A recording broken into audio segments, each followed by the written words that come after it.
On the left. That's when the cannibalism started. What was that? So I was in Pittsburgh for a very lovely memorial service for Natalie's grandmother, and so at the very end, the hole was dug, and it was very solemn and very beautiful. And Sounds they like the put burial. a what? That's the burial, isn't it? Is that No. the memorial service? You're not supposed to go. The body was already cremated.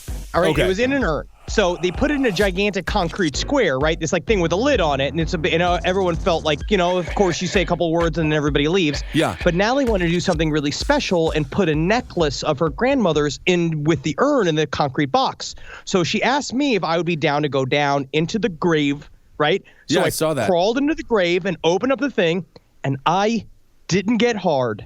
And I want to say that's a great Wow, indicator. congratulations. It also seems like they really captured her soul and it will never be released again. They double buried her. Cremated, a cremation container, and then a metal box. 5 cloves of garlic. Wow. All right, this is the last podcast on the left, everyone. I am Ben Kissel. That's Marcus Parks. We have, I guess, funeral dweller Henry Zabrowski. See? Certainly doing nothing naughty with the skeleton. I never will. You'll never catch me. All right, well, speaking of, I don't even know what we're speaking of with all that, but we're on to Carl Panzram Part 3, and this is where the story gets a little bit more murderous and if you didn't think it could get more intense, well, believe it or not, it does. Oh, it gets much more intense and much more evil. Now, when we last left Carl, he had wrecked his yacht off the coast of Atlantic City and lost all the spoils of the 10 murders he had committed while docked off City Island in the Bronx. That's the problem with keeping all your loot on a yacht. Yep. You can't go hitting that rock. Well, he didn't have like a storage locker at Port Authority he could store it in. Did he have a little Bart Simpson to hang out with, like Sideshow Bob? That was a great episode. Should have. By the way, I've been watching The Simpsons. It's pretty good. It is pretty good. Pretty good. The problem was that if Carl Panzram did have an assistant, they don't last too long. No, they do not. We'll talk later about Carl Panzram's assistants. All right. Now, undeterred, Carl immediately went back to Connecticut to the same town where he had robbed President William Howard Taft, looking for another score of the same size Now, so do he you could thi- buy another yacht. Now, do you think Taft was still stuck in the tub after all these years? Still just My boy, I heard your first robbery, and I have to say I congratulate you on your stealthiness. But can you please, sir, get me some oil? Please apply it to my sides. This is embarrassing. I was the president. Oh my! Butter him up, and then the sun comes through the window just so he starts cooking like a turkey. Taft turkey. But on this burglary attempt, Carl Panzram was unsuccessful and he was arrested for burglary and did 6 months in jail. After he got out, he decided to try his hand at being a legitimate sailor and join the flying squadron of the Seamen's Union as a scab. Hold on a second. So they're seamen. They are at sea, But they're the flying squadron. but they don't fly. So why would Yes, they yes, choose yes. flying to be their sort of term? It's about speed. I see. Oh, okay. But he and a few other scabs managed to get into a gun battle with the cops, and Carl was arrested for aggravated assault. He didn't say why him and the other scabs got into a gun battle, but they still got into a gun battle. Wow. One question. What is a scab? A scab is a person who goes and works in place of a union man who's on strike. A scab is among the most reviled people of the American worker. This a scab gave us the Philadelphia phenomenon. I believe it was a truck driver or a person who owned a dump truck who became a kicker for the Philadelphia Eagles. Oh. There was a movie about it. So Carl Panzram just did everything that was bad. Everything. Like just above like working for the DMV. Like if he could have worked for the DMV, he would have. Yeah. Yeah, stand there. I'm going to take your picture. Take a picture now. What I'm going to need you to do is bend over and grab the toes of your shoe. This is not for documentation. This is for my own personal pleasure. Also, you're going to need to get your original birth certificate. I know it's a pain in the ass. It's a pain in the ass. I can do the other thing.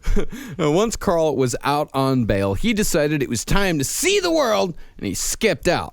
He sailed to Europe and from there caught a ship to Africa. And this is where Carl would leave his humanity behind forever and commit some of his most despicable crimes, ensuring his name would always be shorthand for evil son of a bitch. Wow. And I tell you what, he certainly wouldn't have done it if it wasn't for the great state of Oregon. Because Oregon, how they treated him in those prisons, it's unbelievable what they did to him in Oregon. It's disgusting. Henry, I think it's actually pronounced Oregon. All right, guys, leave it alone. It's Oregon. We all know how it's pronounced. I think it's Oregon. I don't know how it's pronounced. All I know is weed is legal, and we always have a great time in their wonderful state.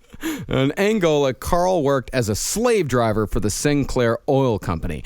While there, he bought an 11-year-old girl from her parents for $8, making sure she was a virgin before he made the purchase.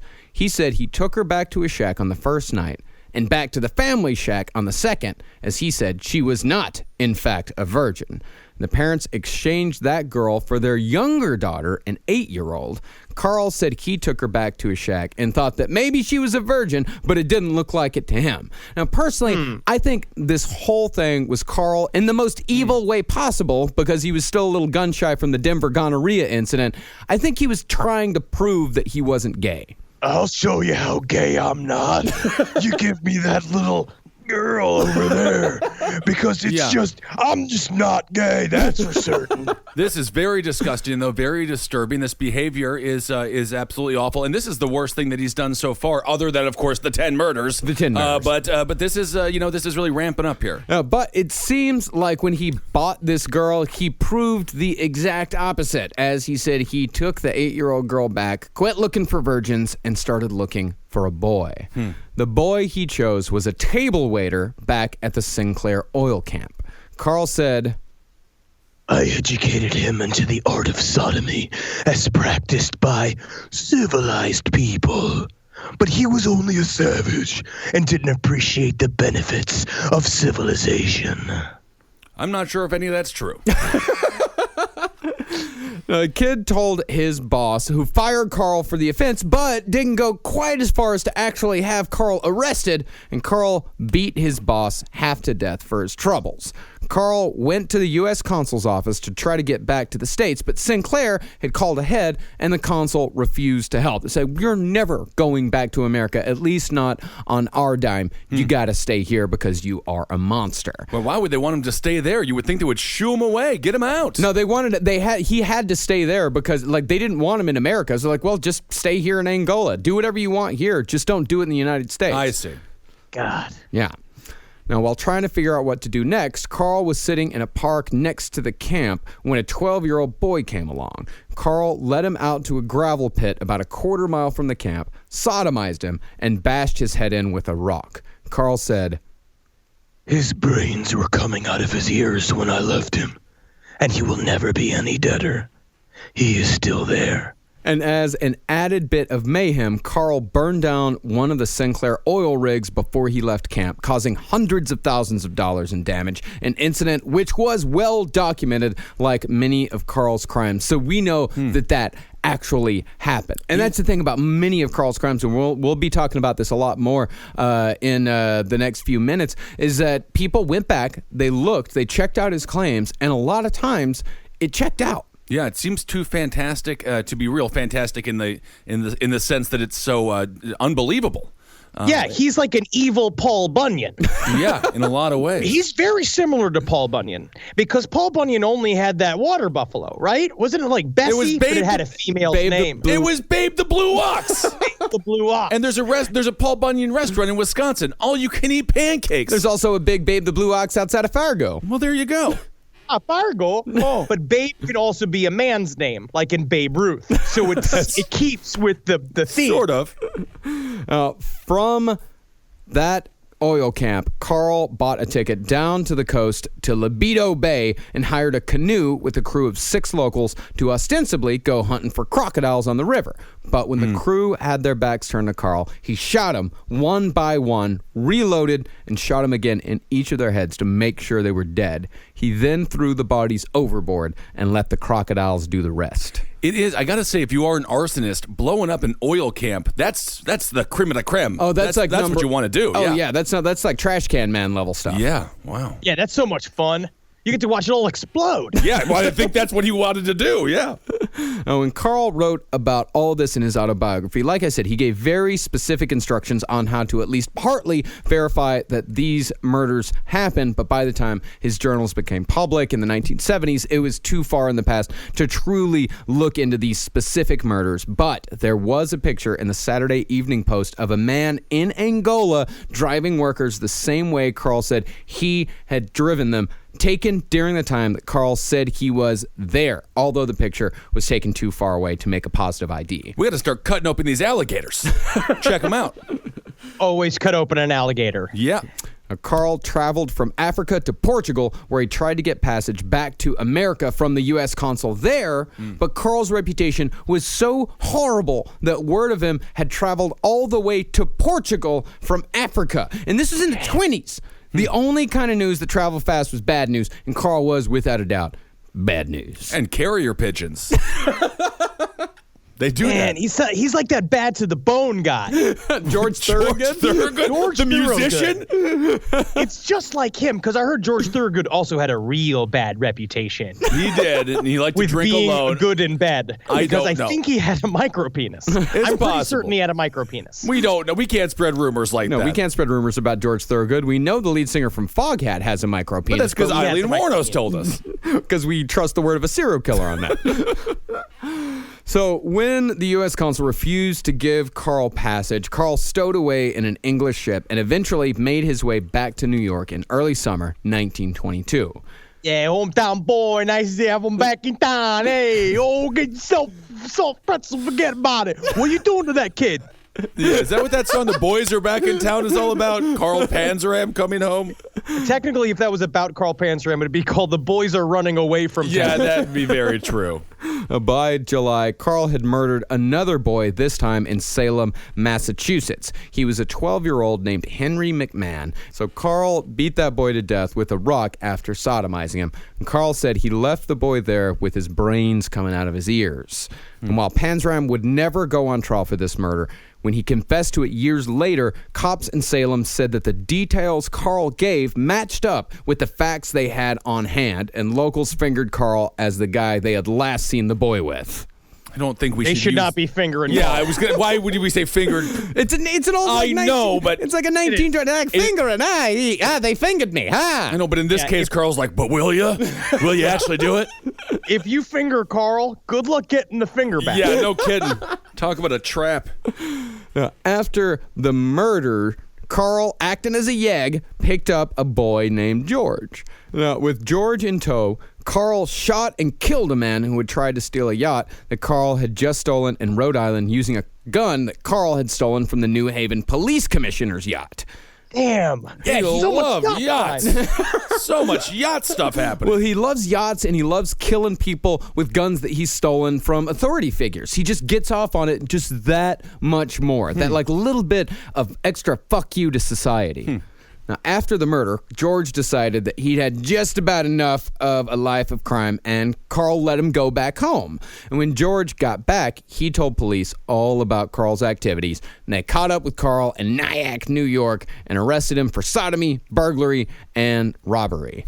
But Carl actually beat this rap only because he made an agreement with a lawyer that the lawyer could have Carl's yacht as payment for services rendered. What is going on with the yacht? What is happening? You can get away with all these crimes if you got a yacht? Kissel, you need like 4 yachts. Yachts. You are running for I need for yachts. office. But you need there's- yachts? Yachts are currency? Yachts are not a currency. place to hide your secrets? I your don't loot? know. I'm very confused by this yacht love, but that's fine. Well, back in the 20s, I mean, a yacht was a perfectly normal means of transportation. Now, a lot of these guys didn't have cars, so they just kind of had to go from port city to port city, and a yacht was very useful. What's the difference between a yacht and a oh my god, I forget the name of the boat. A rowboat? Not a Schooner. rowboat. Tugboat. No, not Tugboat. Not a tugboat. Cavalier boat. No, not a never mind. A yacht's bigger. No, a yacht and a, oh my God, Houseboat? Not a house. Oh my, we could name boats. I will name, it's on the tip of my tongue. Tampoon? Lampoon? Pontoon. Pontoon boat. You can't live on a pontoon boat. You can live on a Yeah, pontoon you boat. idiot. What are you talking boat about? moron? No, you can't live on a pontoon boat. A pontoon boat is just it's just a big table that floats. Pontoon's a fun word, though. Technically, my uncle lived on a pontoon boat, Thank but it you. was against his will, and it was in Vietnam. Well, Yeah, you're just living on a piece of wood in a tent on a river. pontoon boat. A yacht is about attitude. I It's guess. about, this is my yacht, y'all. You have to add y'all to it. Uh-huh. Take your shoes off when you get on my yacht. Yes, that is a dead sailor. But Carl, yeah, he beat the rap. He gave the yacht, he beat the rap, he got out of there, but when the lawyer went to register the boat, it came up as stolen. Oh, and the shocking. original owner came back from Providence and took it back. I got pans rammed again. Should have just let him sodomize me. At least I would have gotten a result from it. He got pants rammed indeed. A few days after Carl's release in August of 1923, Carl went back to New Haven, Connecticut, and found another boy. But this one, he gagged with a handkerchief before strangling him with his own belt. And this one, Carl said he, quote, enjoyed most, and details of his confession, again, matched up with details the New Haven police had on record. But it wouldn't be the murders that Carl was arrested for. The night after the belt murder, Carl was caught robbing an office in Larchmont, New York, and was sentenced to 5 years in prison after being free for half a decade, robbing, raping, and killing as he pleased. Well, I think it's good they arrested him. I'm just gonna throw that out there. At Good some point, position. they're gonna have to arrest him for all these murders, right? Well, we'll get to that Okay, 'cause eventually. I hope that seems to be the worst crime going on here. It but- is the okay. worst crime, but 5 years, because we only got the highlights. We only got the absolute worst things they did. Can you imagine what Carl Panzram did across the world in 5 years? Just the small. See bits. how I'm chewing this gum? Guess what I'm not gonna do? Put it in the trash can. Literally. Put it under the park bench. Wow, that'll get you Another five. Panzram crime. That makes 15 for the day. Time to go to bed.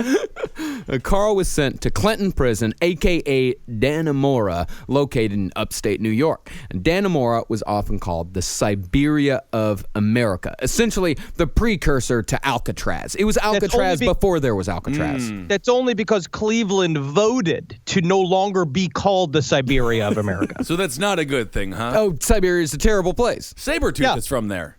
No, Sabretooth's not from there. Sabretooth's from Canada. I don't know. Sabretooth is fake. Oh, I see. Both Sabretooth and Wolverine are from Canada. That's why they're always at each other's throats, because they're both, I'm Canadian. No, I'm more Canadian, and they hate each other. They're both Canadian, but they don't do improv? That's interesting, right? And That they is don't interesting. they don't drink a lot of Molson. Molson. Because that's what the Canadians do. They must have some kind of competition where they're drinking their Molson. I love Molson. Now, what made Dannemora special was that since it was so isolated, the town in which the prison was located was almost completely populated by people who either worked at or had worked at the prison. And this made prison guard life a kind of tradition, which was passed down from father to son. It was an almost tribalistic life with its own value systems, all of which were centered around the punishment of the inmate. Yeah, it's not tribal like they were doing mushrooms and seeing the DNA of plants and eating aliens and shit. It was just being like, son, if you really want to make their assholes gape, you got to put an apple in it. That's honestly, and that's basics. A lot of abuse in those prisons. Oh, Yes. yeah. And if a prisoner's mind broke from that abuse at Dannemora, that prisoner would be sent down the street to the state hospital for the criminally insane, which was so bad, prisoners were said to prefer solitary confinement. Don't you ever send me to that mental hospital. There's some annoying guy who says he's Napoleon. Everybody wants me to inspire a revolution among the inmates.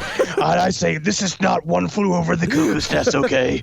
I'm trying to do my time. I do my time That's here. it. And that's all you can do is your time. Juicy fruit. What? Juicy fruit? I think Marcus just had a brain aneurysm and the only words he could think of were juicy fruit. So once Carl was inside Dannemora, Carl began a predictable run of prison mayhem, followed by an escape attempt. but unlike the others, this one would not only be unsuccessful, but would be disastrous for Panzram's health. When they said one of the most interesting things about Dannemora is that it had 30-foot walls. It was just it looked crazy. It looked like the prison from Batman Begins. It's very, very intense, but also the walls extended 30 feet below ground, so they couldn't tunnel out from like a laundry room because it's of course a very classic escape attempt. So Panzram somehow, without the guard seeing him, built an entire ladder made out of gardening equipment. This is how clever he was, because I'm in a sound booth that's just a blanket over my laptop. And this is as creative as I get. Right.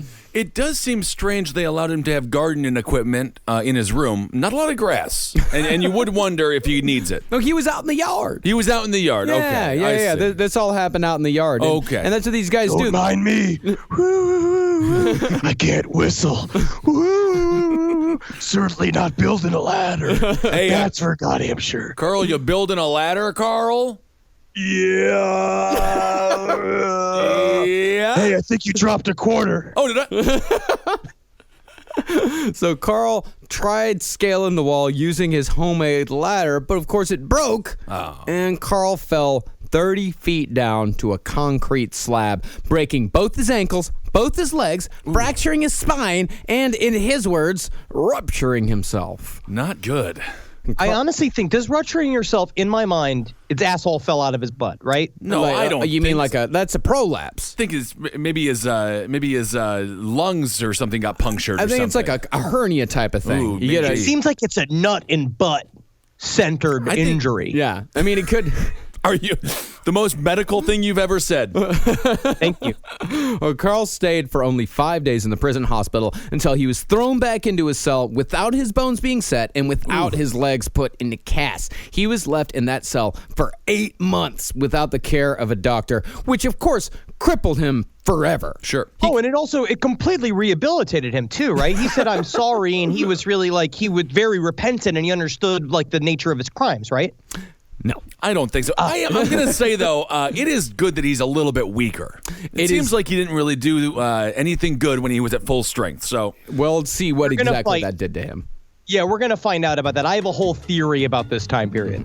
Today's last podcast on the left is brought to you by ZipRecruiter. Are you hiring? Do you know where to post your job to find the best candidates? Finding great talent can be tough, but thankfully with ZipRecruiter, you can post your job to 100 plus job sites with just one click. That's why ZipRecruiter is different. Unlike other job sites, ZipRecruiter doesn't depend on candidates finding you, it finds them. In fact, over 80% of jobs posted on ZipRecruiter get a qualified candidate in just 24 hours. No juggling emails or calls to your office. Simply screen, rate, and manage candidates all in one place with ZipRecruiter's easy-to-use dashboard. Find out today why ZipRecruiter has been used by businesses of all sizes to find the most qualified job candidates with immediate results. And right now, our listeners can post jobs on ZipRecruiter for free. That's right, free. Just go to ZipRecruiter.com/LEFT. That's ZipRecruiter.com/LEFT. One more time, try it for free. Go to ZipRecruiter.com/LEFT. Now, after 14 months, Carl was taken to a hospital where they operated on his rupture and cut out one of his testicles in the process. So I guess it is a nut and butt type thing. Okay. You were right. 5 days after the operation, Carl, still in the hospital, decided to see if the loss of a testicle had any effect on his sexual performance. Good Lord. I would assume Men are it would. disgusting. I Men are guess. disgusting. He literally just lost a nut. His ankles are trashed, but somehow his cock still works. Yeah. And it's just like, I guess I could just put these pillows together, but it's not fun because pillows don't scream. He was caught trying to sodomize another prisoner in their hospital bed and was thrown back into a cell where he would stay for another 3 years waiting out his sentence. What a maniac. He wrote, The more they misused me, the more I was filled with the spirit of hatred and revenge. I was so full of hate that there was no room in me for such feelings as love, pity, kindness, or honor or decency. I hated everybody I saw, except for that Jimmy Fallon. What a funny, light-hearted way to end the night. That's it. Now, one of the most fascinating aspects of Carl Panzram is just how much of his brain power he dedicated to murder. A lot of serial killers, like Dahmer and Gacy, they play this whole dog and pony show being a tortured soul. Sure. They always struggled with it, and they didn't really want to do it, but they had to do it. And there's other guys like Bundy who never really quite owned up to it. Even the day of his execution, who is it that he talked to? Pat Robertson? And tried to blame the whole thing on pornography and bullshit like that. James Dobson. Focus on the family. Right. James Dobson. Ted Bundy was officially forgiven. Jeffrey Dahmer, however, would have built a hell of a ladder. He's a Wisconsin guy, you know? No, but he grew up in the suburbs. He can build ladders. He can build a ladder. He would have found a ladder. Yeah. He would at least have found a ladder. Carl Panzram was just so indie. He was so DIY that he had to make his own ladder. Yeah. Because, honestly, you talked about this in the first episode, Marcus. The man is deliberate. Yeah. The man, Carl Panzram, was a mayhem machine. Of all, I like in our show, what we try to do is we demystify serial killers. We like to say, like, obviously these are losers. Bundy was a fucking horrible maniac that definitely should have been destroyed. Dahmer was a loser. Gacy was gay and all that, and couldn't figure out how to handle that in Midwest. Carl Panzram, though, really is a monster, and he looked like it. And nothing ever changed him. And every single time they punished him, he got stronger and stronger, like he was some kind of big, burly, gay rogue. No, it's more like the Hulk. The angrier Panzram gets, the stronger Panzram gets. It is more like the Hulk. And that's the funny thing about him is that, just physically, he was not that large. He was like 5'9", maybe 5'10", 190. But every person who talks about Panzram talks about how gigantic he was. And that was just a sheer force of presence. That was just his personality that made him look so gigantic. This is what he wrote. My whole mind was bent on figuring out different ways to annoy and punish my enemies, and everybody was my enemy. I'm going to say the word annoy. You know, it's like Holden McNeely from the Round Table is annoying. But this think about how evil that is, actually, Kissel. That's how evil it is. It's all levels. He does not care just about... It's like, it'd be different if he also was into, like, of course, he liked the murder and he liked and the robbing and all that stuff. But he also just liked to bother you online waiting for the bus. Yeah. So it's just like, if I just do a low hum behind this person in line, that'll really annoy them. He was a real, honestly, I'm going to say, what's his name? Bo. He's fucking... Bo Bridges? No, not Bo Bridges. Don't bring Bo Bridges. He's a real Bobby Bonilla. He's a real Bobby Bonilla. He really lived baseball. That's the only sports reference you ever say. And he just likes saying Bobby Bonilla. We need an audience member to cut, or a listener to cut together every Bobby Bonilla reference and how somehow Henry gets to it. Well, I think baseball lived it. Well, I think another part of that is like him annoying people. Is you see this here in the city all the time, where you see people that are out in public and they are outwardly annoying because they want somebody to say something to them. Because once somebody says something to them, then they have a reason to react. Right. All of a sudden, it's not their fault anymore. It's not their fault that they beat the shit out of somebody. They beat the shit out of somebody because they said something to them. Right. So it's all just a justification thing. Mm-hmm. But Marcus, isn't this just a cry for help? No, it's not a cry. I don't think he cries. No, fuck off. Seems like there is no crying for help with Carl Panzram. He had a thorn in his paw, Marcus. He did not have a thorn in his paw.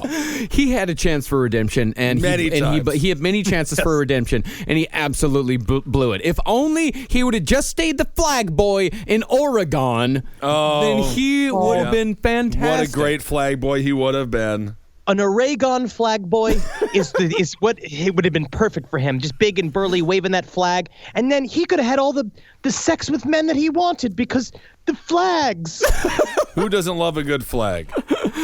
In an extensive letter to Lesser, and this is talking about how much Panzram thought about murder. Panzram wrote about the plans for mass murder he concocted in Dannemora while he was sitting there waiting for his bones to knit back together. Plans he very well could have carried out had he not been so devastatingly injured from the fall.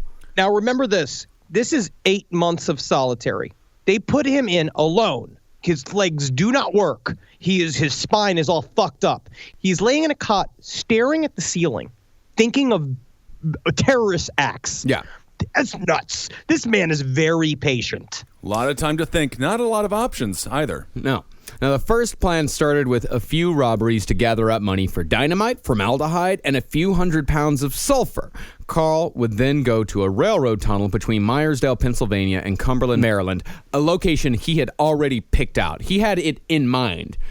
Once there, he would lay a contact bomb on the tracks in the middle of the tunnel next to the large glass containers full of formaldehyde along with the hundreds of pounds of sulfur. And when the passenger train hit the bomb would explode, trapping the train and filling the tunnel with deadly gas, killing everyone aboard the train within minutes. If there was only a cartoon duo that could stop him like Rocky and Bullwinkle.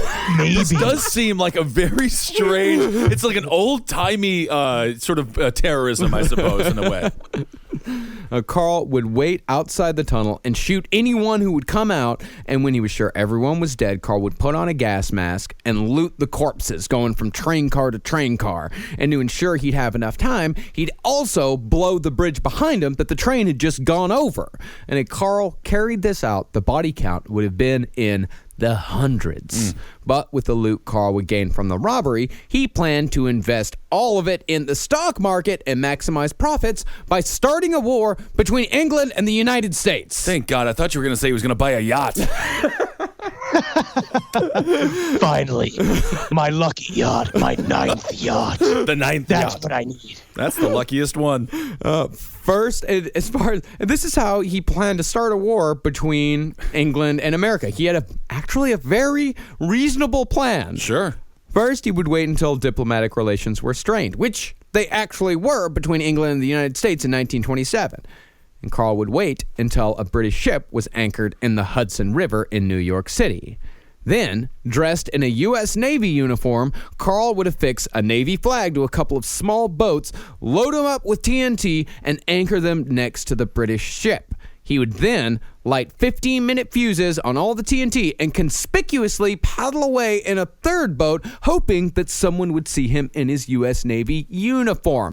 Carl's hope was that an Englishman would see either the boats or Carl in a Navy uniform and blame the United States starting a war. And if that didn't work, Carl would play it from the other side by buying a British ship and blowing up one of the locks in the Panama Canal. He had different angles for this. Double angles. And it was really close because back in the day, I mean, when you were saying it's like there was an actual real tension happening between the UK and the United States. And it's like, he could have done it. Yeah. And technically, he would have been like weirdly the most important man in American history.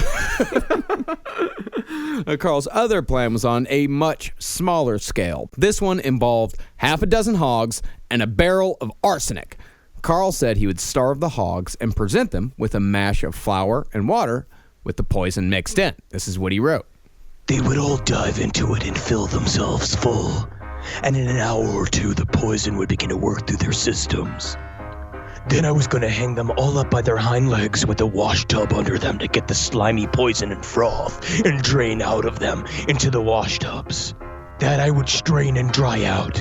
And then I intended to get some clay and make 3 big clay pots, each one to fit inside the other, and each one a little harder than the next one. Then I was going to fill all 3 pots with poison. I was going to put the lot all in one and put that in the bottom of a small creek that flows into the reservoir that supplies the town and poison all their water. The Borgia used this racket on a small scale, but I figured on a few extra improvements so that I could do a better job than the Borgias done. They were pikers. They didn't kill half enough. I'm being kind of a tiger mom there, but they should have killed everybody and left this world for the only good thing in it, nature. This would be a damn fine world if man was out of it. What, he got all environmentalist there at the end? I'm still a little bit confused. Why do you have to feed it to the pigs? So you can get the... Can't you just put it together? I think he just wanted to feed pigs random poisons. I don't understand what's going on to the pigs. And now I feel like we're in an Riccio case. I love the pigs. They you are not They're killing- appreciating the workmanship here. I just don't know. And the type of DIY energy, I know. the type of Amy Sedaris DIY energy that he is bringing to these terrorist plots. I just don't know why he included pigs. That's all I'm asking. It seems like he got a middle pig, and I'm like, I don't think you need a middle pig here, a.k.a. middleman. In this case, the middleman is a pig, so it's a middle pig. But I just don't know why they're involved at all. Osama bin Laden did it. Osama bin Laden did it. We know that because he was a set-it-and-forget-it terrorist. Yeah, but this was a man, every inch of the way, he wanted to be in charge of every detail. I'm just a little bit confused with the pigs. I mean, it probably has something to do with the pig blood and make it go into the water. What has that been used more? for an explosive? I just watched the Oklahoma City documentary. At no point did pigs come up. No, this isn't explosion. This is poison. Nah. So it's poison. Yeah. All right. I think the idea is to sort of, to be an honest answer, launder the poison a little bit, where you can hide a little bit of the nature of the poison, exactly what it is, if you hide it in the pig shit, in the pig vomit. Yeah, and also the pig vomit's already got, like, all of the pig stuff is going to make people sick because they're drinking, like, rotten pig blood. Today's other sponsor for Last Podcast on the Left is adamandeve.com. Go to adamandeve.com, and for a limited time only, you'll get 50% off just about any item. When you select your one item at 50% off, you'll also receive 3 free adult DVDs plus a free mystery gift, and to top it all off, they'll even throw in free shipping on your entire order. adamandeve.com. Use the code LEFT at checkout. That's LEFT at adamandeve.com. Use the code LEFT at adamandeve.com. But thankfully, less than 2 months after Carl was released from Dannemora, he embarked on a reckless crime spree, committing 10 burglaries and a murder in Baltimore. But Carl wouldn't be taken down for the murder. This time, it was nothing more than the theft of a radio that would put Carl Panzram in prison for the rest of his life, and a murder while inside that would take him to the hangman's noose. Ooh, but he did get to hear the Carter family, and they're a great, wonderfully talented family. On August 10th, 1928, a fence named Joe Chavinsky rolled over on Panzram after being caught pawning a radio that Carl had stolen from the house of a well-known dentist in Washington, D.C. Just like the idea of being like, I'm the most well-known dentist in town. Every smile is my smile. It's my smile. That's my smile. When Carl was arrested, he treated the charge like a joke, saying he'd killed too many people to worry about this charge. But it would be while Panzram was awaiting trial on the radio charge that he would meet a 25-year-old prison guard named Henry Lesser. Now, Lesser seemed like a pretty good dude. As far as prison guards in the 20s went, he kind of reminds me of like Tom Hanks in The Green Mile. Oh, okay. Yes, he would definitely be played by Tom Hanks, or nowadays like an Owen Wilson. Oh, wow. I like Owen Wilson. Oh, your name's Carl. Wow. Owen Wilson proves you can have a weird nose as long as you have a perfect body. That's it. All you need is a perfect body. Just call him hombre a lot. Oh. Now, Henry Lesser, he also had the temperament necessary to be a pretty good prison guard. He was a guy that had an urge to help the less fortunate, but he also enjoyed the power that being a guard gave him. He just had that. I think you just need that to be a good prison guard. Oh, absolutely. You have to have a He little was also sympathy. a very small guy. He was considered to be a failure by his family because I believe he did not go into the family business. He found this job accidentally, and basically his whole family was like, "Oh, you can't be a prison guard. You're gonna be terrible at this. He's like my size." But he's like, "I'll make up for it with gumption," which thankfully, honestly, just thankfully Carl Panzram was hobbled, or he would have gotten a bit more gumption than he could have handled. Yeah, probably. Lesser was immediately curious about Panzram from the moment he saw him. You know, like we said, Panzram is a man with presence. So Lesser walked up to Panzram's cell and asked, "What's your racket?" To which Panzram replied, What I do is reform people, and the only way to reform them is to kill them. Well, that's murder. That is not a form. That is not I was reform. trying to find a cool way to say I kill people. I know, but it's a. I've been working on the line for a while. It's my log line. I know that, but reform would imply like they're a better ironic. person when a it's funny done. thing. It's darkly ironic. I don't fully understand it, but yeah. For some reason, Lesser decided he wanted to know more and struck up an unlikely friendship. But what finally won Panzram over was when Lesser, after Panzram had gone through a particularly brutal prison torture for trying to loosen his cell bars, Lesser gave Panzram $1. Oh, he gave him $1. Gave him $1. But I mean, this is 1928. No, I know. It's just, here's $1. Okay. It's hard. It seems very insulting to give a huge man that just been tied to a post and beaten for hours. Yep. Like, here's $1. There you go. You know what I could really go with? Go for a hacksaw. Do you have one of those? Well, actually, You know what actually would be really nice is some ice for my fucking one nut I have left. Here's $1. Well, this actually brought tears to Panzram's eyes. He was almost crying, and he told Henry Lesser that no screw had ever done him a favor before. And because of that, Panzram chose Henry Lesser to be the one to hear the full story of the life of Carl Panzram. Now, I have a theory about this. I think in the end, so he confessed to all of his crimes while being heavily tortured in the basement of this prison. Now, I think what happened was that after Dannemora and he was completely crippled, and they said that his gait, the way he walked, they said it looked like he was skipping. He was very badly damaged and covered in scar tissue and in constant pain. I think that he realized that he was sort of at the end of his powers and that he was not as strong as he was before. And that Henry Lesser, in my mind, it was another game. I think that he was touched by Henry Lesser, sort of like the way that Murphy tried to reform him and he responded a little bit. But I also think that was a long-term game, as you find out, because he eventually tried to escape again. I think that he was trying to switch it up because and basically come out and end everything because he knows that he's a sitting duck. Everybody's eyes are on him. They're waiting to challenge him as soon as he gets out of solitary, and he can't hold his weight anymore. It's time to tell his story, maybe, huh? I don't know. I think that he does have some urge to reach out because with the whole Spud Murphy thing, Spud Murphy let him out of prison dozens of times. He had dozens of chances to run away. It was just that one night that for some reason a bug got up his ass and he decided to leave that night. So I think there is a genuine urge in him to not be a total and complete monster. There just wasn't ever anybody who gave him there was nobody who actually reached out to him. Although, I don't know. He really deserve to be reached out to? That's a whole nother question. I'm going to say he's a total monster.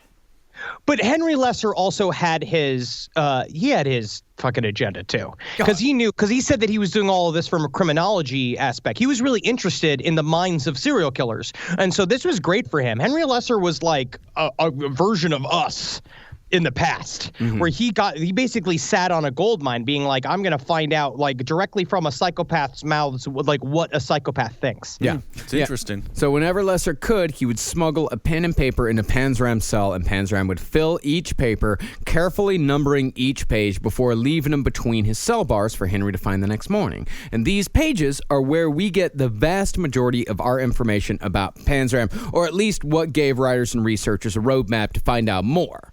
And what we have said before, honestly, mostly when you hear the writings of a serial killer, you're going to doubt it. It's obviously going to be full of shit. And there's a bunch of people that try to attack his accounts. But what we've said again and again, there's constant references to his shit is real. And that he was really spilling his guts in a way that I think that he knew that people were going to pay attention to in the future. Yep. I love the chapter that he wrote, If These Pigs Could Talk. I don't like what it... Oh, that's what he did to those.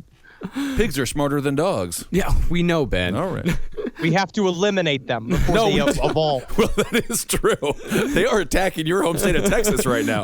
The wild hogs. The wild hog. They just legalized hot air balloon hunting. I saw that. Yeah, I was like, we got to try. We just missed it when we were in Texas. Wait a second. Can you literally shoot from a fucking a hot air balloon? Isn't it not like a Looney Tunes thing where you shoot and then the basket goes backwards? Yeah. No, it's actually a lot easier and safer to shoot from a hot air balloon because the helicopters they were using were way too loud, and it's hard to get a good shot from a windy helicopter. But when you're on a hot air balloon, you can do it. Free game. Yeah, and you can travel all around the world in something like that.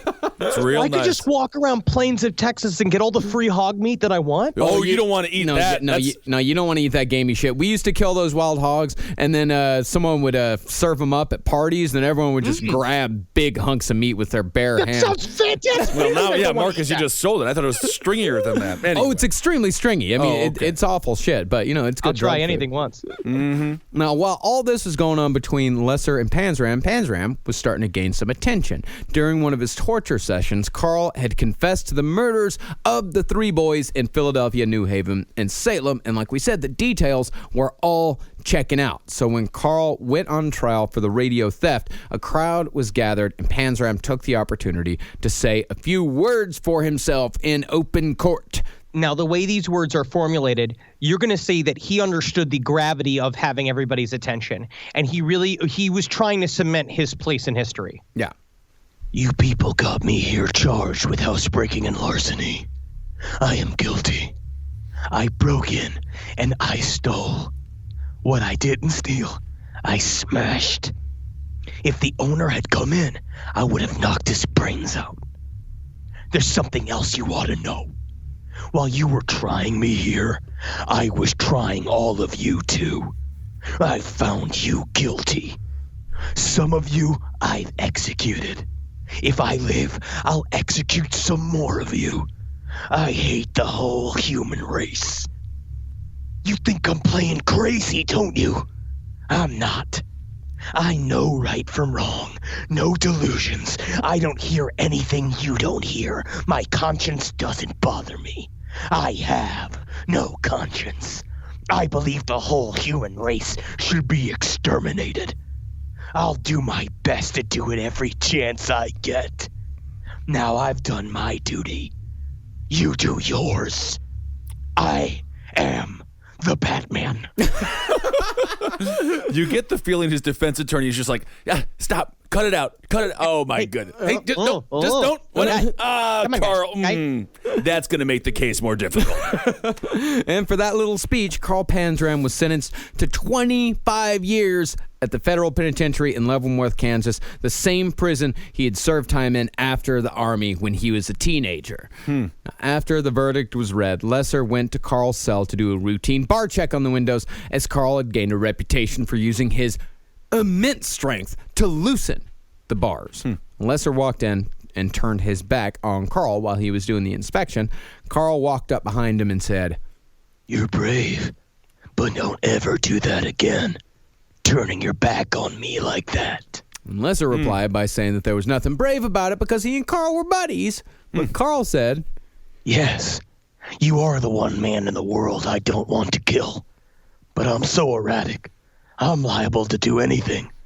Like fall in love. Oh, my love, my darling. As they kiss. You need to stay for the entire song. I gotta go check other rooms. This isn't the only cell I have to monitor. Hello. All right. Overtime. I'll sit here. And time. but This really is the Michael Myers, Danny Trejo relationship in Halloween 2. It really is. Yeah. But the face-to-face friendship wasn't to last, for on January 30th, 1929, Lesser took Panzram on his transfer to Leavenworth. And once there, the two shook hands and promised to write. And write they did. This is such a weird story at this point. Panzram's letters to Lesser are worlds apart from the biography Panzram had written while housed in the Washington, D.C. jail. He talked about the articles he enjoyed reading, his favorite philosophers, he loved Kant and Nietzsche, and his opinion that Lesser should get out of the prison racket. It's really funny. He got into Kant and Nietzsche. It's like the same as the people like that were in the Gamergate theory. It's like the same. It's all the same guys. Yeah. But he used to get piles and piles of philosophy books and struggle to read them. Like he would take them and desperately try to. It's very interesting imagining other people watching them through. I also think that Henry Lesser was just not his type. In the end, it's just why he didn't go at him. Well, Panzram even gave Lesser business ideas, such as Panzram's admittedly good idea to invest in the dehydration of foodstuffs as a means of transportation. Oh, that's good. And then it could be lesser is more, which would be a good slogan because you have dehydrated food, which it looks lesser, but in reality, it's more. Wow. But I don't think he took it. This is what Panzram wrote about that. If you have done as I told you to do, to get from the Department of Agriculture some treatises and papers of the subject of dehydration of fruits and vegetables, then all you will need to do is go to the nearest grocery store and buy a quarter's worth of ripe bananas. Write that down. That's all you need.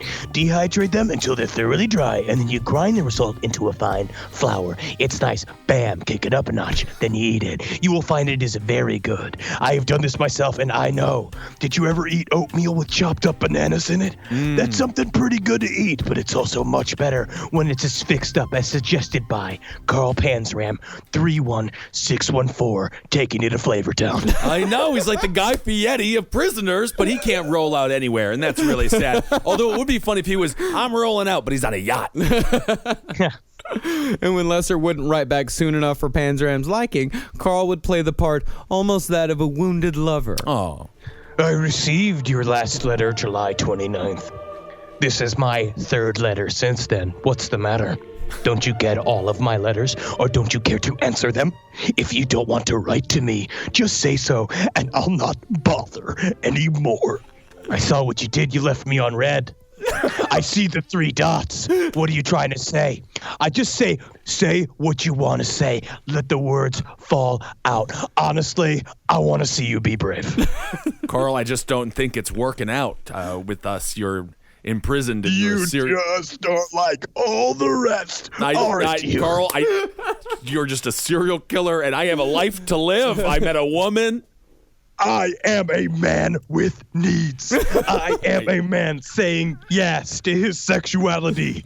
You have to jump into it with just I'm in love with a woman. you.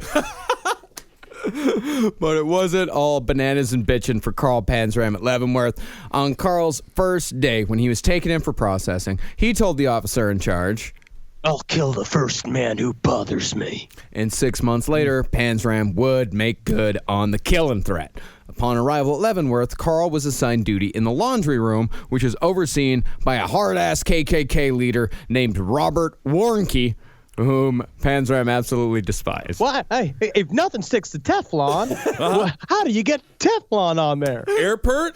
Wow. Well, why would this guy bother Panzram? I mean, he knew it wasn't going to turn out right. Well, Carl said in open court. He told Henry Lesser. He said it on the transfer there. He told the deputy chief. He told the guy who brought him in again and again and again and again. I'm going to kill the first man who bothers me. Don't bother him. So, don't bother him. He was setting it up.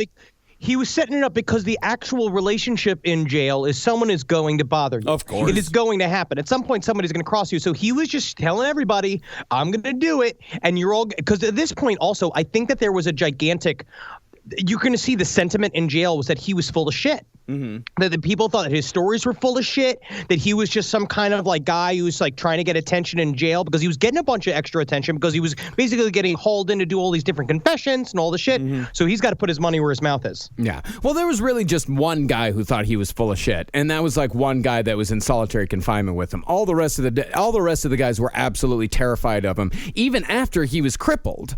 I mean, this guy, that's how much power this guy had and how much he exuded and just how terrifying he really was. How much of a monster he was. You think about Hank Hill's dad in King of the Hill. He didn't even have legs and he was scary. It's like Stephen Hawking, who only got smarter when they put him in the chair. Yes, that's very true. So after a few months of being a good boy, Panzram started laundering a few extra handkerchiefs for some pocket change for the prison canteen. Oh. Now, Warnke soon caught Carl and busted him down to third grade status, which was just as bad in Leavenworth as it was the first time Carl was there. Third grade prisoners were sent to solitary confinement, were placed under strict silence rules, couldn't receive mail, couldn't use the commissary, and weren't even allowed to watch the monthly prison movie. Oh, that's so sad. And for busting him down, Panzram swore to kill Warnke, as Warnke had indeed bothered him. Now, usually, when a prisoner was busted to third grade, the prisoner would be reassigned from the person who busted him down to avoid the inevitable revenge. Well, now, what kind of movies are we talking here? Like Flappers and Bow Ties? Like, what's the names of the films back in this era? This is your. We're not into the talkies yet, are we? No, 1928 was the year Steamboat Willie came out. Hey, the first right. Mickey Mouse cartoon. I bet you would have liked it better if it was about a yacht. Who needs all this steam? Well, of course, yeah, they always reassign these guys because they were always afraid that these guys would take revenge on their bosses. But because Panzram, and this is the amazing irony of it, because Panzram had specifically threatened to kill Warnke, Carl was sent right back to the laundry room because Warnke didn't want to lose face. Sure. Because if he lost face, then he would lose respect. And in a prison like Leavenworth, a hard-ass place like that, respect is the number one thing that you have. It's the only thing you have. You lose that and you're done. It's the currency, yeah. And when Panzram came back to the laundry room from the hold, the other prisoners said that Carl had calmed down, or at least appeared to, and eventually faded into the background. But in a letter to Henry Lesser, Carl wrote, I'm still on my same job and like it less each day. I'm getting all set for a change. It won't be long now. Seems scary. Yeah. So on June 20th, 1929, Carl was walking into the laundry room when he passed by a half-built washing machine that had an open packing crate next to it, which was filled with 10-pound iron bars. Just out in Why the are we open. shipping these to prison? Why? Yeah, what would be the point of that? Just be like, use if you want to escape. Carl picked one up and hid behind a steel support beam on the opposite side of the room and waited for Robert Warnke. And when Warnke entered the room, Warnke stopped in front of the same washing machine to take a look at the construction and possibly to wonder why there was a large crate with a bunch of 10-pound iron bars just This sitting seems to be a mistake. And I know that I'm also a Grand Wizard of the KKK, and I'm like fine with that. But this is a big mistake. That is a mistake. And when Warnke turned around, there stood Carl Panzram. And with the loud roar, Panzram brought the iron bar down on Warnke's head, sending him to the floor. Panzram bashed Warnke's head again and again until the foreman's head was an unrecognizable mush of brains and bone. Well, Take that, Dad. Take that, Dad. This one's not so bad. He's a Grand Wizard, right, of the KKK? Yeah. All right. So Yeah. Yeah, get him.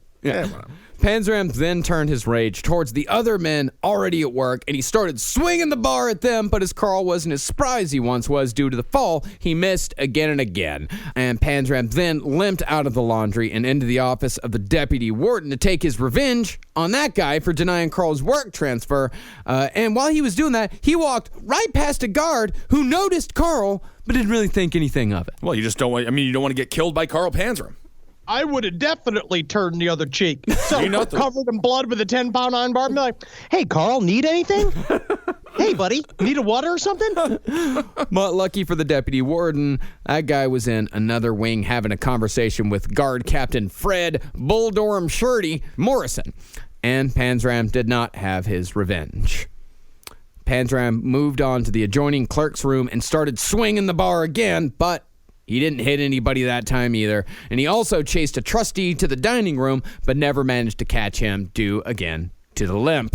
And imagine the look on his face. It's sort of like, when you put a dog in a wheelchair and it has that look. He must have felt so sad. Yeah, he's like a drunk Raphael. Carl then made his way down to the isolation block, opened the nearest cell, and sat down with a relaxed look on his face, satisfied with the mission at least part ways accomplished. That right there, that is my Xanax. I guess so.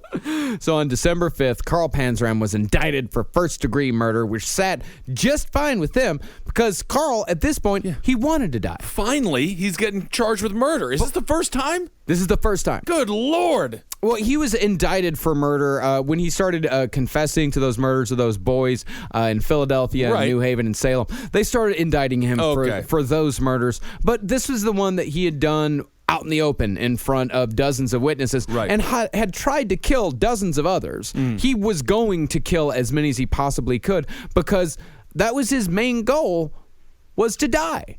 He was crippled. He was done. He was never going to escape from that prison. He was there for 25 years. By the time he got out, I think he was going to be in his 60s. So he had nothing left. And also, he needed to get a kill on the books. I think he knew in order to solidify his reputation as an all-American folktale person identity, because that's what he wanted to be. He wanted to be a folktale. He needed to prove that he could murder. And I think that's why he did it in such a public way, to be like, I'm not full of shit. look, I will do this again, and you let me out of here, I'll kill everybody. Yeah, I mean, this guy, if I could compare Carl Panzram to a character in fiction, like if you've read the comic book Preacher, I mean, Carl Panzram is the saint of killers. Ooh. Yeah. And this guy is a fucking monster. It's fucking metal as shit. I don't want to say it's not cool. Nothing is cool. He's very mean. Nothing is cool. Yes. But Carl, he actually had a surprisingly hard time making it to the hangman's noose, but not for lack of trying. See, Carl's plan was to act as his own attorney, plead not guilty to ensure the harshest punishment, and essentially demand death during his defense.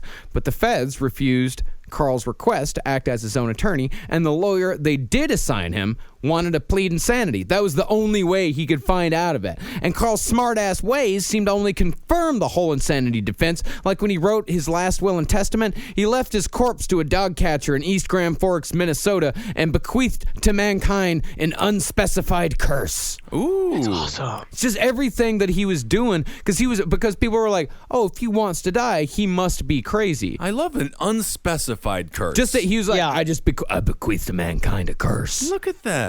That's awesome. Honestly, man, this is how Ozzy's got to go. When Ozzy knows that he's just about to die, he's got to take everybody with him and write a fucking super metal obituary and just fucking, Prince of Darkness, man.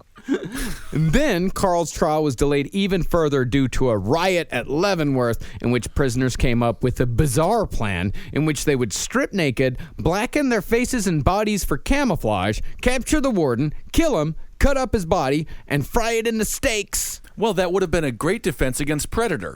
Very similar to Really what Arnold great Schwarzenegger defense against did. Predator. Yeah. And that would have been awesome because there were a bunch of guys that probably look like the team from Predator Yeah, in maybe. those jails. Maybe. Yeah. No, they only got as far as the naked and blackened part, though, as by the time they were... That's the worst two parts. No, that's the funnest That's two parts. the fun- That's when you I kinda don't giggle. know. Everyone's kind of uncomfortable and giggling a little bit, and you're like, It's like we're being naughty. We're being really It naughty. is right naughty. Yeah, and by the time they were done with all that business, the warden was well out of reach, and the riot was eventually quelled. Hey, tell me, wait, Carson, can you see me? Can you see me? Yeah, I can see you. You're just there all covered in. What is that?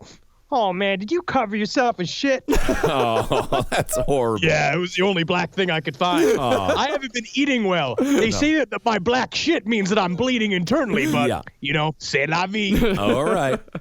But Carl's biggest obstacle was the fact that capital punishment was, at that time, illegal in Kansas, where Leavenworth was located. However, since the prison was on federal land, the murder was a federal case, so the death penalty was on the table. USA, USA, USA, USA. But that didn't stop local death penalty opponents from coming to Carl's aid, very much against his will.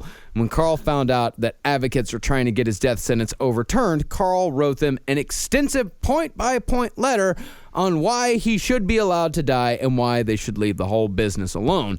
And the conclusion to this letter contains some of Carl's best-known lines. And really, with these lines, that was really all I knew about Carl Panzram before we started this series. This is him writing to his advocates concerning their attempts to save his life. Oh, dear, look, with that dear young Carl Panzram, he sent us a letter. I bet he wants to say thank you so very much. Well, open it, Craig. Open the letter, Craig. All right, I'll open it, but I know he will be very thankful for our Yes, efforts. we're doing the Lord's work, Greg. The only thanks you or your kind will ever get from me for your efforts on my behalf is that I wish you all had one neck and that I had my hands on it. I would sure put you out of your misery, just the same as I have done with numbers of other people. I have no desire whatever to reform myself. My desire is to reform people who try to reform me, and I believe that the only way to reform people is to kill them. That's my trademark. I'm trademarking that. My motto is rob them all, rape them all, and kill them all. I am very truly yours, Copper John II, Carl Panzram. I tell you what, Clark, I'm kind of wet, I don't, and I don't know why. I think it's the choking. yeah. Different reaction than we thought. And so Carl Panzram finally got his wish and was sentenced to death by hanging. But in a strange move, considering how much effort he put into being hanged, Panzram attempted suicide 2 weeks before his execution date. What a great last way to say fuck you to everybody. Yeah. Like, honestly, it would have been like he basically begged and finally like, I did it before you could do it. Yeah. First, he ate a rotten plate of beans that he had hidden in his cell for weeks. It's kind of fun. Yeah. And I think I did that in college. Yeah. then he used a sharpened button to sever a particularly vulnerable leg artery. But he was found, had his stomach pumped, and was patched up. Little known fact, it was a campaign button for Taft. Oh, it's a bigger button. So it looked like a normal button on his body. Yeah, and this whole thing probably was a big fuck you, but the interesting thing to note about this is that the attempt came exactly 1 year after the murder of Robert Warnke. Oh, I thought you were going to say the 6 pigs. But whatever the reason, Carl wouldn't try again. The night before his execution, Panzram's blockmate, Robert Stroud, the infamous Birdman of Alcatraz. Why do they call him that? Because he raised birds. He raised canaries. In fact, raised birds. Oh. Yeah, in fact, didn't he discover like a lot about like canaries, their mating habits, like diseases and things like that? He had a jail time relationship with the bird expert that they were pen pals back and forth, and they both helped figure out some weird thing with canaries, and then they got married. It was very interesting. In order for him to stay his execution, because he was in jail essentially for killing somebody on the inside. Stroud got a life sentence because he killed a guard that fucked up visitation rights for his brother. Like basically he got booked on some citation so he couldn't see his brother. So he was just stuck there raising birds. Oh, I see. Yeah, and Stroud is he's one of the most famous prisoners of in American history, and he was the one that said that Carl Panzram's whole story was bullshit. But really, Stroud hardly knew Panzram. They just were in the same solitary confinement cell block together. But Stroud was just he was just trying to pad his book a little bit. Okay. Yeah, Looking Outward was his book, and it's pretty cool. I read a little bit of it. It's a lot of fun. Yeah, but what Robert Stroud said is that the night before his execution, Carl spent the whole night singing a song. Ooh. And the song was of Carl's own composition. And in Stroud's words, its principal theme was, "Oh, how I love my round eye. I would never give him back. Oh, how I love my round eye. Try to take him back. Try to take him back.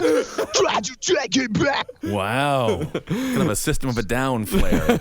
I imagine he had a very new metal singing voice. Yeah, probably. And the next day, Carl was taken to the gallows, so eager to die that he was half dragging his escorts behind him. And when asked if he had any last words, Carl said, "Yes, hurry it up, you Hoosier bastard. I could hang a dozen men while you're fooling around." And so on September, what are your thoughts? That's just funny. You called him a Hoosier. Yeah. It's such a juvenile sort of a pleasant slur, I suppose. Yeah. Of all the things he could have called him. And Hoosier. also, it just makes me think of Gene Hackman. Yeah, exactly. Hoosiers, What a great Indiana team they were. And so on December 5th, 1930, the spirit of hatred and vengeance was hanged from the neck until dead. And it would be another 40 years before the world would know the full story of Carl Panzram. There it is. Carl Panzram, all 3 parts. Marcus, how do you feel? Icky. All right. I that's feel about icky. accurate. Officially my favorite heavy hitter. Yeah? I am in love with them. Oh, I don't think you should be in love It's with like them. you and Harold Schechter and all these like the true crime guys. I mean, if you want to talk to Harold Schechter and you want to strike up a conversation with him and really get him on a deep cut, I guarantee you, man, talk to him about Carl Panzram. There it is. We're going to meet him on Saturday. Yeah, a week from Saturday in Indianapolis. Yeah, we're going to be at the Indianapolis Crime Con. Me and Ben are going to be appearing on Podcast Row, and then the 3 of us are going to be doing a panel on Saturday. It's going to be cool as shit. That's right. We'll see you in Indiana, ya Hoosiers. You damn Hoosiers. Ya Hoosiers. Which I cannot wait to go back to the Midwest, and we'll be in Atlanta this weekend. So if you can, we're at the Earl, and there's a lot of great places around there and stuff. So if I think the show is sold out. The show is sold out, and stuff, so come on out. I think the Earl is going to be releasing some tickets at the door, quite possibly for the first show, and that's a big maybe. That is a very big maybe. So I would say on the day of the show, if you still want to come, call up the Earl and ask them if they're going to be. And actually, that's a good tactic for any of our live shows. Absolutely. Call up the venue the day of, and sometimes they do release extra tickets. And so, also, they can come out. The Earl has a separate bar too, so just go hang out at the bar, and we'll see you a bit after the show. Yeah. The Earl's a fantastic place. It's our favorite Also, place in Atlanta. Mary's down the street is hilarious. It's a crazy bar. Oh, And yeah, I love I remember place. that. Mary's is great. Let's see here. So what else do we have to do? We got the Patreon. I want to thank everybody for that, for all your donations. It's unbelievable. That's why we can do all this. So you can go to, patreon.com? Yeah, patreon.com/lastpodcast on the left. If you want to give us a little donation, of course, you get something in return. If you give just $1 or more,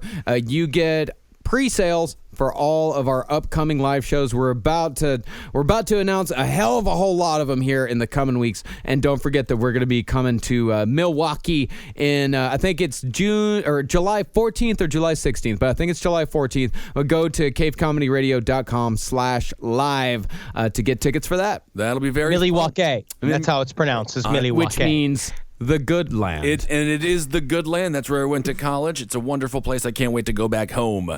Listen to the shows here on CCR. Thanks so much for supporting all the shows here on CCR. Able Against Top End for everything political. Roundtable of Gentlemen. Sex and Other Human Activities. Page 7. Wizard and the Bruiser. Movie Signs with the Mads. Check them all out. And follow us on Twitter. I'm at Henry Loves You, at Marcus Parks, at Ben Kissel. Follow us on Instagram at Dr. Fantasy, at Marcus Parks, at Ben Kissel, the number one. And also follow the Last Podcast Left and all of the fucking things that are grinding our society to a halt at LP on the Left. Oh, my God, to say the least. Twitter is an interesting phenomenon. Oh, God. Kofifi. Could I just say that? Do I just say Kofifi? Is that the term? I don't know. And we don't everyone have to do that. Everyone will just clap Everyone for you will and say, applaud. Just applaud. All right, everyone. progressive. Hail yourselves. Hail Satan. Hail- Watch Twin Peaks, you fucking idiots. Yeah. It only got a 0.5. No one watched it. Whoa, You're really? so fucking stupid. Well, I Twin don't have Peaks is the best Showtime. show. I don't have Showtime. Download it illegally and talk about But it. then That it doesn't show's incredible. register, Henry. Well, I don't know. Watch Twin Peaks. It is. I can't wait. It is beyond fantastic. I'm watching House of Cards right now, and I will get to Twin Peaks. I love Twin Peaks. And of course, Hell Geen, everyone. Magoo's Delations. All right. Thank you. Thank you so much. Thank you.